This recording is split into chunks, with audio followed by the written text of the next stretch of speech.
Hi. Hi. Good morning. Good morning. So we're at the end of October, Yep, October and 31st. I thought about just October and what it means as far as the seasons. And spring, we typically think of as a time of newness, while fall kind of evokes this feeling of familiarity, with the excitement of summer slowly escaping, the weather cooling.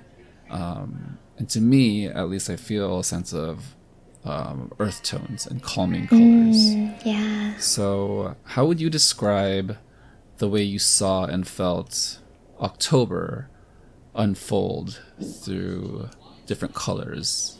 When I think of autumn, I think a lot of tones like rusted oranges and kind of like aged reds, browns, yellows, like these really beautiful warm colors against the crispness of the new season, this transitional season in which we're getting closer and closer to winter and shorter days. But I think it's, in Los Angeles and California as a whole, I feel like these colors have kind of taken a new form of meaning in this particular month. We experienced so many fires here, and it's to the point where we see the autumn colors reflected in our skies instead, right? We see this red sun, the sky completely shrouded in smoke and kind of dulling the colors that we normally see as brilliant into familiar fall colors. But it's one of those situations where even though the colors are familiar, they're completely outside of the context in which we tend to experience them. And that sort of creates a really uncomfortable and almost like uncanny experience. Do you feel like you can attach certain colors to certain ways that you felt throughout different events or moments that you can distinctly remember throughout the month? Yeah, I mean, when I was up in the Bay Area, I remember waking up to a red sun constantly. I saw it against my skin. I saw it against like all the surfaces in the room. I mean, it's hard to escape this feeling, but it's just, at the end of the day, it's incredibly apocalyptic, right? It feels like the end of the world. It feels like the end of what we know to be our world. And so, yeah, it really furthers that feeling of change and of shifting. But in this case, the change is so much bigger, so much more consequential, and so much more existential. I think I could take a lot of comfort in that change typically within this transitional season. But nowadays, it feels more threatening than anything. It's like those same colors, but just presented to us and manifesting in our lives in far more alarming ways.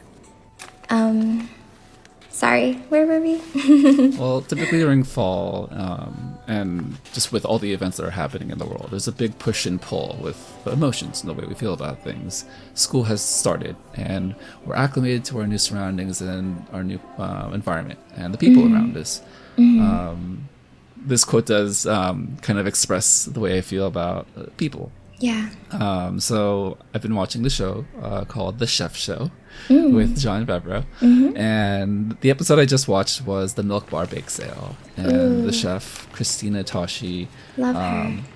talks about baking, and there was a quote that just stuck out to me, and she says, "Everyone wants to be spoken to on some level.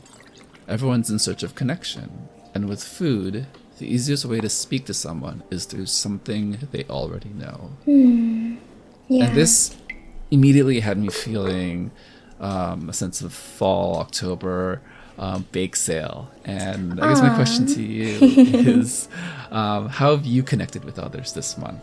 Oh, Whether gosh. that's at work, through art, through your existing friendships or new friendships. And if you can get to it, how have you baked to feel connected with others? Oh boy, yes.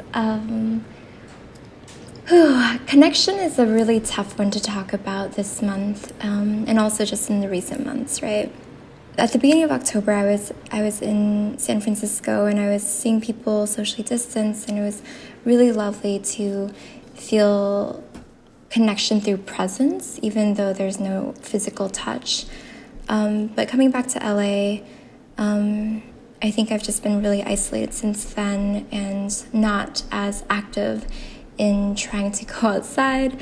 So there's definitely like not even just the connection between pre-established relationships, but also just like connections to other human beings. I think that has been sorely missing for me.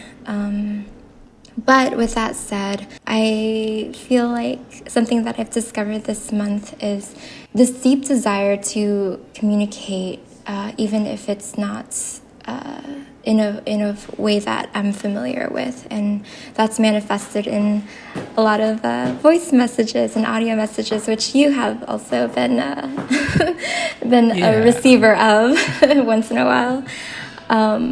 And so I know that for me, part of how I think about spreading love and making people feel like they are important to me is through voice, right? And I think there's something really powerful about that auditory nature. And beyond that, it's funny that you bring up baking in particular, because that is definitely one thing that I'm leaning into a lot more this month. I've just been baking so much and leaving goods on people's stoops and doorsteps and handing it off to friends. Yeah, I think especially with this season, we're so used to familiar aromas of like cinnamon and nutmeg and ginger, and it all helps so much to create this atmosphere of warmth and comfort during a time where I think there's just a lot of uncertainty and anxiety around not knowing what's going to happen next. As time has gone on this year, I've found that I'm just out of words. There just isn't very much for me to say. There are only so many phrases I can use to express the fact that I am not great. I am not in a very happy place, nor is I think many other people. And there's only so many times I can say that I'm grateful or that I feel lucky and I feel privileged. And, you know, that feeling doesn't go away, but the ways to express that, I think, diminishes over time. And with that also is the meaning behind those words, right? So that doesn't mean I don't want to still talk or stay connected. So I've found that these smaller ways of communicating through voice, through sound, and through taste, through the deliciousness of something warm and freshly baked. Right. I view these things as an extension of my environment and how comfortably I've been able to set things up for myself to feel happy here in this little micro environment. And I think giving these things out is my way of trying to extend that out to others and give them the same warmth and comfort I have here. And I truly do hope that it helps. That's all I want. I want people to walk away from interactions with me feeling like they're loved and knowing that I truly care for them. Yeah, absolutely. Yeah. Oh, that's a very warm sentiment. Yeah.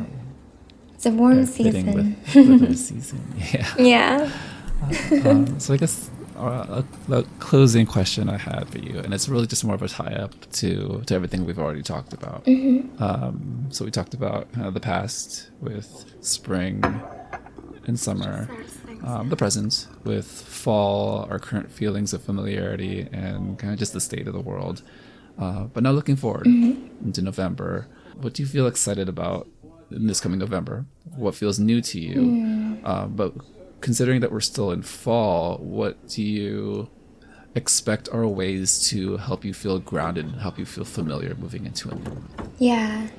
I mean, fall really is that season of change and transition. And it's as opposed to spring, which is more like, rebirth and renewal. Fall feels kind of like the slowing down of the pace of things and really sinking into who you are and your roots and connectedness. For this in particular, November is bringing in a lot of new changes in the world, right? And I think from what we see happening outside, we can then sort of start to figure out what that means for all of us individually, how we can move forward and impact the world we live in, but also like make sure that we feel secure and safe within all of it, if that's even possible, right?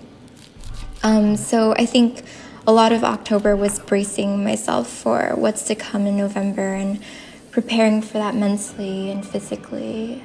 Oh, in terms of things I'm looking forward to in November, I think a lot of it is really just like looking forward to knowing, to feeling like time is moving forward again and knowing what will happen to our country and therefore being able to actually move within that. Because right now it feels like we're operating under a lot of ambiguity. And I think anxiety comes from that, from the not knowing and from feeling like you're in limbo and staying completely in the same place. Whereas like I think in October, whatever ends up happening, we have a clear sense of where we are and what we have to do.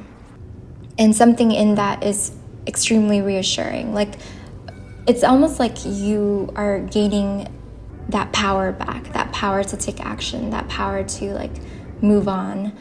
Obviously, your well-being within that realm like wavers a lot.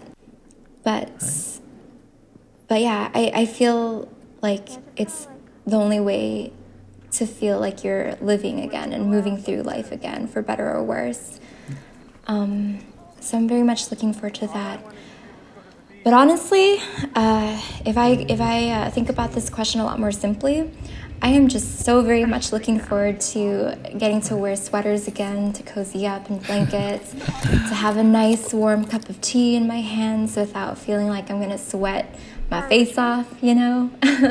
So as much as my brain space is very much taken up by these like large macro things, I think what keeps me sane and rooted and actually excited about waking up in the morning are the smaller, simpler things that I can look forward to. So yeah, I cannot wait to burrito it up in my soft knitted blankets. Yeah. Aww. Yeah. Cuddle with the cats. I know, the cats. The cats. Any other closing thoughts you'd like to add to our conversation? I guess I just hope everyone's doing okay. I think it's a lot to ask that everyone is doing fine. I also think it's okay if we're not doing fine. That should be expected. But I hope that other people are doing a better job of being okay than I am. Well, thank you so much for taking the time to talk to me. Of course. Yeah, I hope you're doing well. And happy Halloween. It's Halloween. It's Halloween. Halloween. All right. Well, have a great day. You too. Take care. Bye.